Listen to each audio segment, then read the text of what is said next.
Hi everybody welcome to honey stories. నేను మీ లక్ష్మి. ఎర్రగంట హస్బెండ్ 47 ఎపిసోడ్ ఫ్రెండ్స్. బెడ్ ఎక్క ఆనుకుని కూర్చుని వీడు సడన్గా ఎందుకు వచ్చాడు, రీజన్ ఏమై ఉంటుంది, పైగా కూతుర్ని వేసుకుని మరీ వచ్చాడంటే సంథింగ్ ఈజ్ రాంగ్ అనుకున్నారు ఆనంద్. టీవీ చూస్తున్న తన బ్రెయిన్లో ఏదో రన్ అవుతూనే ఉన్నాయి ఆలోచనలు దామోదర్కి. ఎలా ఎలా అనుకుంటున్నాడు, దేనికోసం బాగా చింతిస్తున్నాడు. నిత్య ఫోన్ తీసుకుని ఎవరికో ఫోన్ చేసింది. అవతల పర్సన్ లిఫ్ట్ చేసి హాయ్ బేబీ ఎలా ఉన్నావు అని అడిగాడు. బాగానే ఉన్నా అని నేను మిస్ అవుతున్నా అంది నిత్య. సేమ్ బేబీ, నేను కూడా చాలా మిస్ అవుతున్నా, కొద్ది రోజులు ఓపిక పట్టు అంతే అని మాటలు కొనసాగించారు ఇద్దరు. పిల్ల ఏదో తేడాగా ఉందే. సింధు, సిరి రండి భోజనం చేద్దురు గాని అని పిలిచింది సురేఖ. అప్పుడు బయటికి వచ్చి చూశారు వచ్చిన గెస్టులను వదిన మరదళ్ళు. ఒకరి మొహం చూసుకుంటూ. సింధు మొహం రోస్ట్లా మారింది మేనమామని చూడగానే. విత్ బోనస్ నిత్య కూడా రావడం చూసి ఆనంద్ గారి వైపు చూసింది, వీళ్ళేంటి అన్నట్లు. ఆయన కళ్ళతోనే సైగ చేశారు సైలెంట్గా ఉండమన్నట్లు. సిరికి ఎవరో తెలియక సైలెంట్గా చూస్తుంది. సురేఖ నవ్వుతూ అన్నయ్య తనే మా కోడలు సిరివల్లి అని చెప్పింది, మొహం నల్లగా పెట్టుకుని చూస్తూ. ఓ అవునా, మన అభిప్రాయం కోసం పెళ్లిపేటల మీద విషం తాగిందంట కదా అంటూ వెటకారంగా అడిగాడు దామోదర్.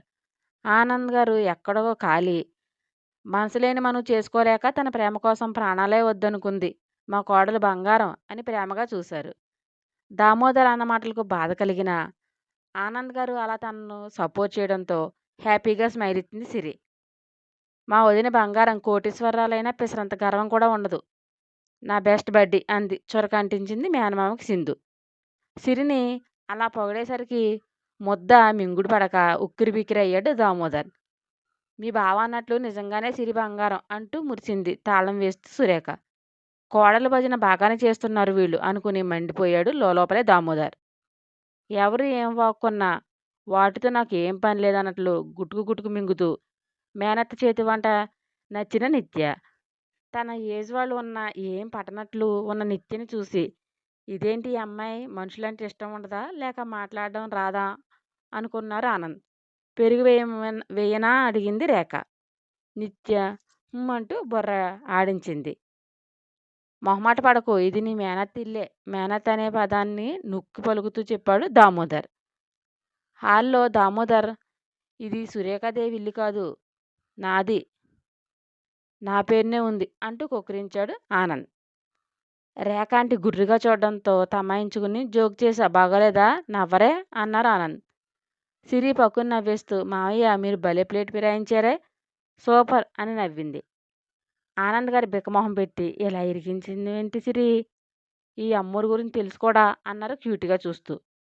మీ పని తర్వాత చెప్తాను అంటూ పళ్ళు నూరింది సురేఖ ఆంటీ. వాళ్ళందరూ అంత సంతోషంగా ఉండటం కంటికి ఇంపుగా ఉంది దామోదర్కి. నిత్య అయితే ఏమీ పట్టనట్లు ముందే తినేసి లేచి వెళ్ళింది. దామోదర్ చూపు అదోలా ఉండటం చూసిన సిరి, ఈ పోస్టర్ ఏదో తేడాగా ఉందేంటి చెప్పమా అనుకుంది ఇన్నర్. తిన్నాక కాసేపు రెస్ట్ తీసుకో అన్నయ్య అని తిన్నవి సర్దే పనిలో పడింది. తినగానే సిరి తన రూమ్కి వెళ్ళిపోవడం చూసి బాగా నెత్తినెక్కించుకున్నారు దీన్ని అనుకుంటూ సోఫాలోనే నడుము వాల్చాడు దామోదర్. సింధు తన నాన్న పక్కనే చేరి ఆంబోతు మావ ఎందుకు వచ్చాడు అని అడిగింది ఆనంద్ చేతి వేళ్ళు లాగుతూ. షు, మీ మామ వింటే ఓ ఎగేసుకుంటూ నా మీద యుద్ధానికి వస్తుంది, నాన్నని దొన్నంటారని నవ్వుతూ. వాడిప్పుడు తాయితీగా వచ్చాడంటే మన కొంపకి ఎసరు పెట్టడానికి అని నా ఆత్మ ఘోషిస్తుంది బంగారం అన్నారు ఆనంద్.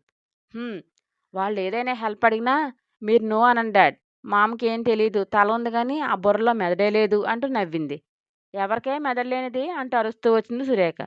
ఇంకెవరికి, మా మామకి. అబ్బో అవును, మీ బాబు కూతుల బుర్రలో ఐస్టీన్ అంత తెలివిగల బుర్రలు మరి అంటూ చేతులు తిప్పుతూ తెప్పింది రేఖ.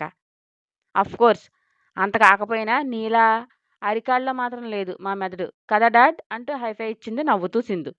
ఇద్దరిని కొరకరా చూస్తూ. ఇప్పుడు నీ గొణుడెందుకే అని అడిగింది సురేఖ. మీ అన్నదొన్న ఎందుకు వచ్చాడా అని తల సైడ్కి పెట్టి నాలుక కొరుక్కుంటూ గొణిగింది సింధు. ఏయ్ ఏంటి పెద్దవాడిని అలాగా అనేది, నీకు మావయ్య అవుతాడు, బుద్ధి లేదా అంటూ సీరియస్ అయింది సురేఖ.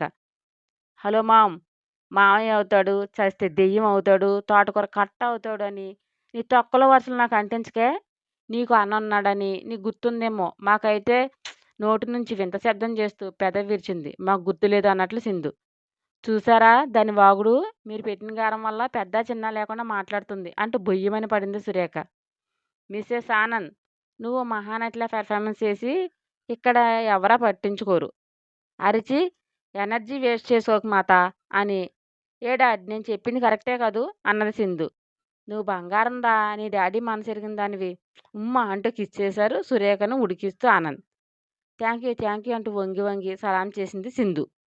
ఇద్దరిని కాల్చేసేలా చూస్తూ, మీ బ్యాండ్ మేళం వాయింపు కట్టిపెట్టి రెస్ట్ తీసుకోండి. ఏయ్ పో నీ వదిన గద్దె దగ్గరికి, నా మొగుడు పెళ్ళాం మధ్య ఎందుకే బోడిలింగం అంది నవ్వుతూ రేఖ. అబ్బో, శతకోటి లింగాల్లో నువ్వు నీ అన్నే బోడిలింగాలు, మేమే కాదు అంటూ మూతి తిప్పుతూ వంకర్లు తిప్పుతూ వెళ్ళింది సింధు. ఇంత రాలుగా ఇలా మారిందేంటండి? ఎవడొస్తాడో గాని వాడు రాళ్లతో పూజ చేస్తున్నాడు దీన్ని భరించడానికి అన్నది సురేఖ.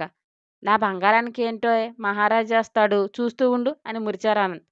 వచ్చేవాడు మహారాజైనా మీ కూతురి రాకాస్థానంతో వాడిని బంట్రోతిని చేసి ఆడిస్తుందని దీర్ఘాలు తీసింది సురేఖ.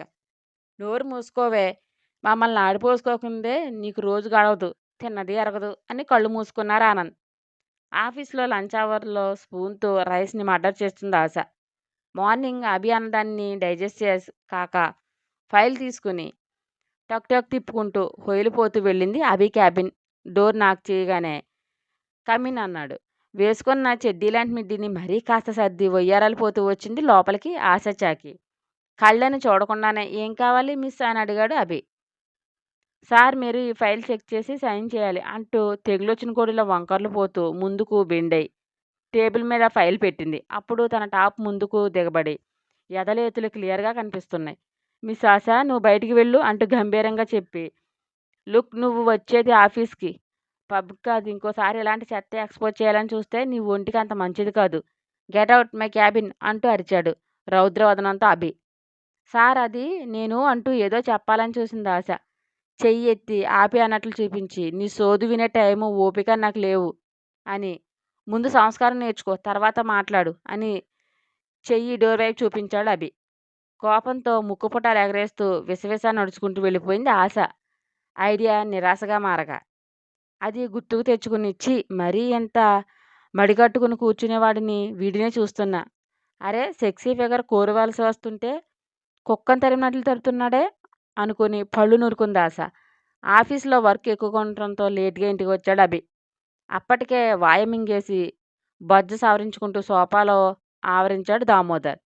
మరో సోఫాలో కూర్చొని టీవీ చూస్తూనే పళ్ళు కుట్టుకుంటున్న బామ్మర్దిని చూస్తుంటే ఇరిటేషన్ వస్తుంది ఆనంద్ గారికి. కోటు హ్యాండ్ మీద వేసుకుని మెడకున్న టైర్ని లూజ్ చేసుకుంటూ ఎంట్రీ ఇచ్చాడు అభి. డాడీ వాటర్ అని ఇస్తున్న నిత్య కళ్ళు డోర్ వైపు మళ్ళాయి. రాయల్టీగా నడిచి వస్తున్న అభిని చూడగానే నిత్య కళ్ళు బ్రైట్గా మారిపోయి స్టాట్యూలాగా నిలబడిపోయింది. హాల్లో దర్శనమిచ్చిన మేనమావను ప్లస్ కూతుర్ని చూసి కనుబొమ్మలు ముడివేశాడు అభి. దామోదర్ స్ప్రింగ్లా లేచి అభి అంటూ దగ్గరకు వచ్చి ఎలా ఉన్నావు అని అతి ప్రేమ కురిపించాడు. చిన్నగా నవ్వుతూ తల ఊపి బాగున్నా అన్నట్లు చెప్పి వెళ్ళిపోయాడు.